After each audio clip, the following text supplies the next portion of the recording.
Hey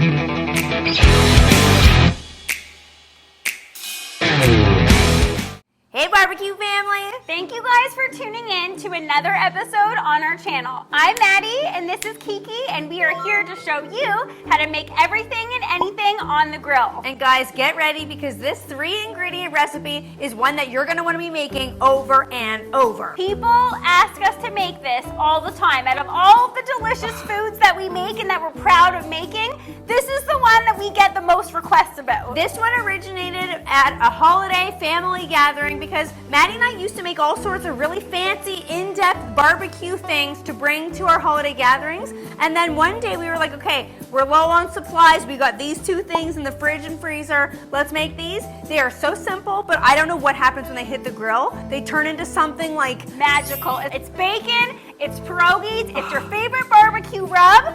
That's it. And it's absolutely one of the most requested recipes that we get asked to make when we go to parties. They are the ultimate guilty pleasure. They really are. And so when we were thinking about making these today, we were thinking, what are our guilty pleasures that are not related to food? We all have guilty pleasures when it comes to food. Like I have one, I'm pretty sure I'm not alone on this. Where is it, honey? I like to lick my fingers while I'm eating, especially finger food. Especially cheesies. Who's with me on cheesy orange dust that gets on your fingers? Oh my God, that is so gross. And the sounds it's not. Your hands have touched God knows what. I guarantee you some people right now are watching being like, I love licking fingers.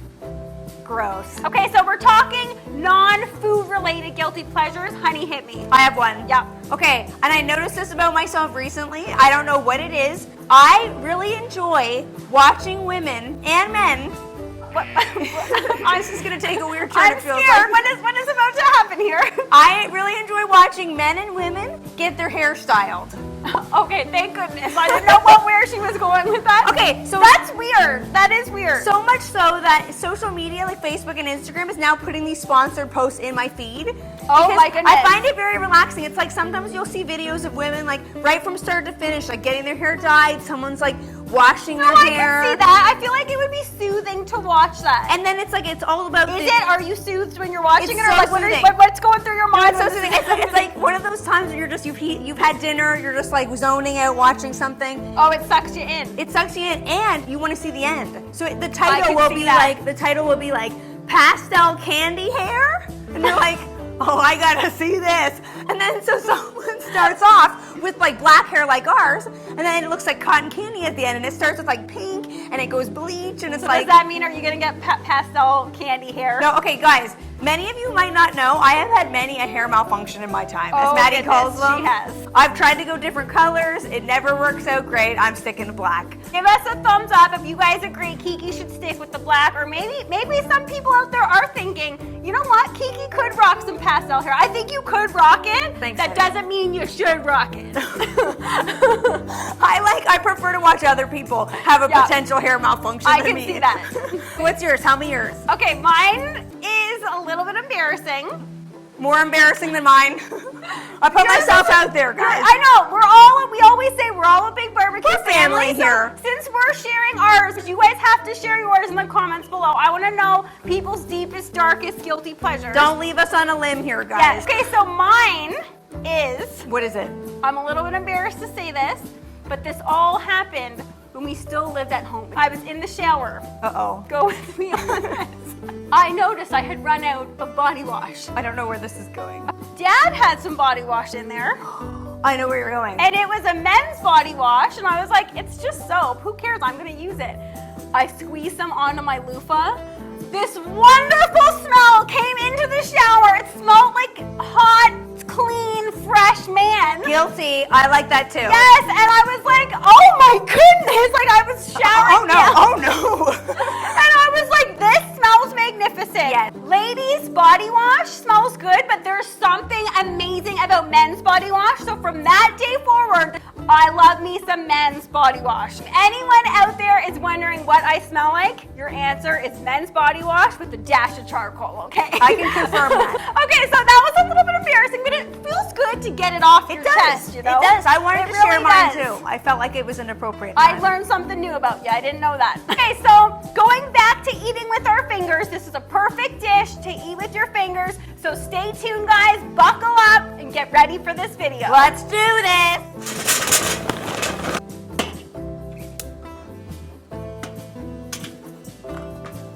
So just like always, we know our charcoal is ready to be dumped when the top pieces start to get ashy, and all we're gonna do is give it a little bit of a shake to just get some of that loosened ash off of there, and then we're gonna dump it into the baskets in one motion like that. Oh my goodness, that sight never ever gets old. And you wanna commit to the dump. We don't wanna see like, hey, they're falling, okay?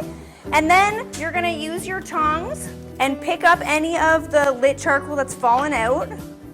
Put it back in the baskets, and then now you can easily move the baskets anywhere in the grill where you want the heat to be. So we're gonna put them right in the center because we're gonna sort of create a ring of pierogies around the outside.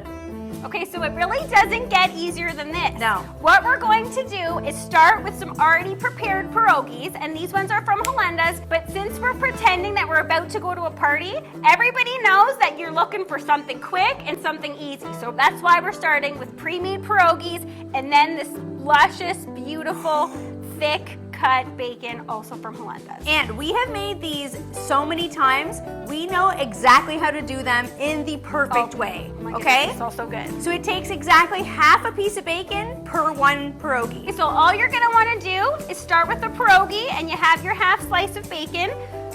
Put the bacon on top of the pierogi, and then you're just wrapping it under, okay? And so you do not even need a toothpick or anything to hold it on, because as the bacon cooks, it starts to contract and it actually will start to blob the pierogi from one side and the other. But that's good. I like it when it starts to explode. It gets nice and tight. Yeah. And you can give it a little bit of a tug if you want to sort of make sure that it's gonna stay on there nice. But like Maddie said, you'd be surprised at how you don't need anything to hold that on. And it's nice to just see the lines of the bacon. Okay, I'm helping too. Yeah. This is not just, I get to wrap some of them. Okay, I never said you didn't.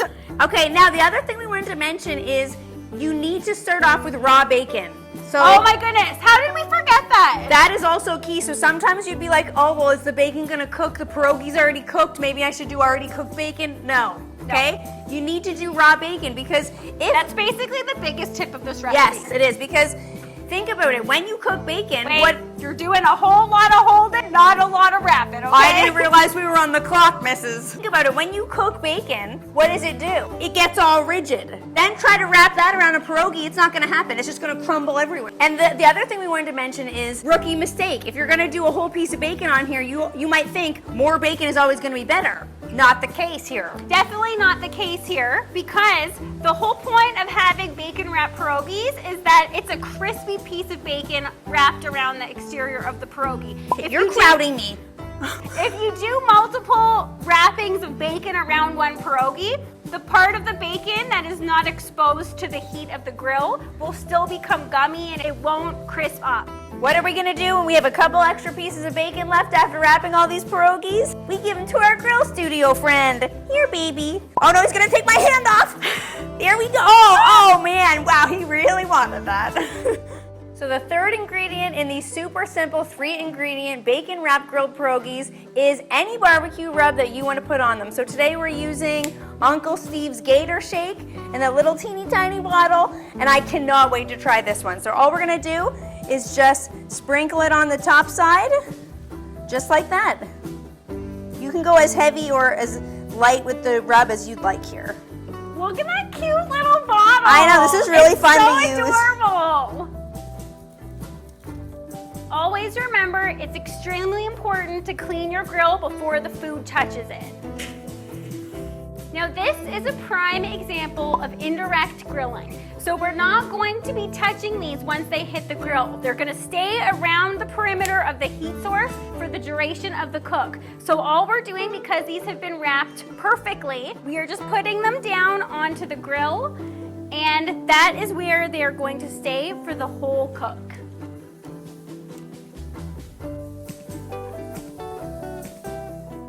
Some of you guys might be thinking, well, Maddie and Kiki, when you grill with bacon, don't crazy flames erupt when you're cooking with bacon? The answer to that is no, because when you're cooking over indirect heat, the heat is actually not coming in contact directly with the fat. So the fat from the bacon, because we all know bacon is pure fat, it's actually dripping into the grill away from the heat source. The heat source is in the middle. If we put one of those babies right in the middle of the charcoal, it would flame up completely, but that's why they're just hanging here for the whole cook with the lid on. You're gonna be cooking these hot and fast. So this grill is gonna probably hang out somewhere between 450 to 500, and we're just gonna keep an eye on them. We're not looking for a particular time here, we're looking for the look of the bacon. We like our bacon a little bit more crispy, so that's what we're going for.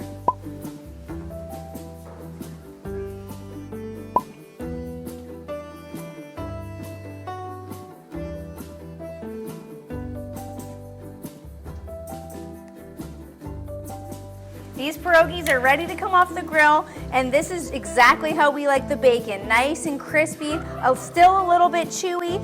And when you're taking them off the grill, if they stick a little bit, which sometimes they can, just sort of give them a little bit of a wiggle, and then they'll come right off just like that.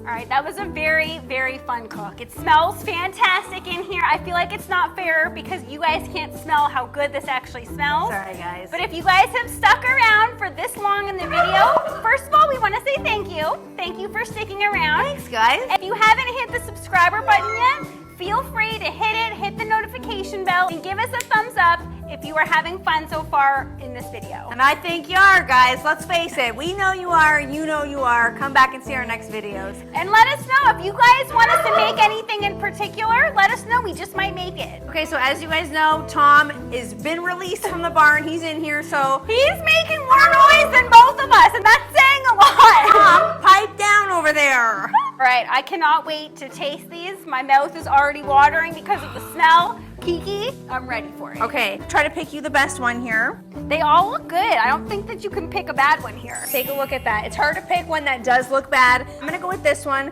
because it looks like the perfect ratio of pierogi to bacon. It's Loving it. starting to blob out the side. That's See, how we like called it. That's what happens because the bacon, as it cooks, it contracts and it makes the pierogi blob to either side. So that's exactly what we called it because we made these 1,000 times. It's like a little bacon handle. It's just holding on to that pierogi. Okay, so you can dip these in ranch or Caesar or any creamy dip that you want. We're gonna have them straight up. That's how we I want it typically... straight up. I want it straight up. Tom, oh my goodness. That's how we serve these if we're taking them to a party, is with a creamy dip. I feel like everything in a party needs a dip. I think that's what That's takes like it... mandatory. Yeah, that's what makes it a crowd pleaser. All right, I'm What gonna... is the sound for these bacon wrapped pierogies? It Okay, better be good.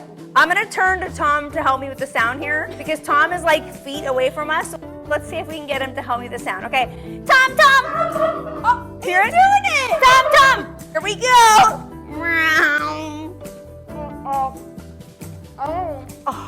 Oh my goodness. Okay, bacon has to be like top 10 smells of all time. The inside of the pierogi is soft. It's cheesy, it's salty. The outside of the bacon, it's crispy. It's not bacon bit territory crisp. No, that's not what you want. Oh, I just got a bit of the rub. It's like tangy with a little bit of heat to it. Uncle Steve Uncle Steve, you did it again. with the Gator Shake. I knew this one was gonna be a winner because people always talk about the Gator I Shake. think that's Uncle Steve's most popular one. I love the name. Okay, you can hear the...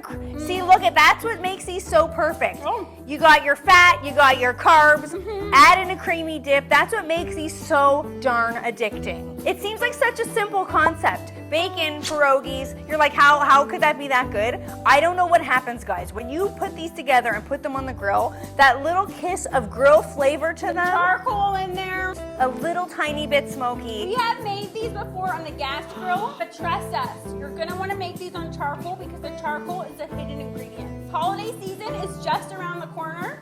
You guys make these. You don't even need to tell your friends that we gave you the idea. And you know what's great about these too? Okay, Tom's coming. Can you guys see Tom back here? He's just like trying to come in here to get He some. wants this and he's not getting it. What's great about these too is that they're great either warmed up or at room temperature.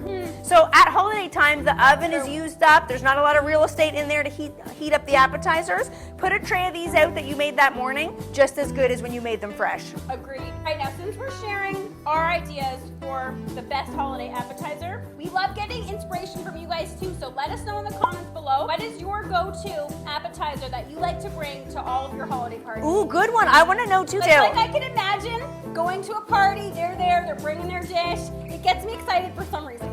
Just to let you guys know, warning on these, you can't just eat one. You certainly cannot just eat one. That's a good piece of advice. You got to make a few dozen if you're going to take these to a party. They will disappear. And on that note, they taste so good. Tommy!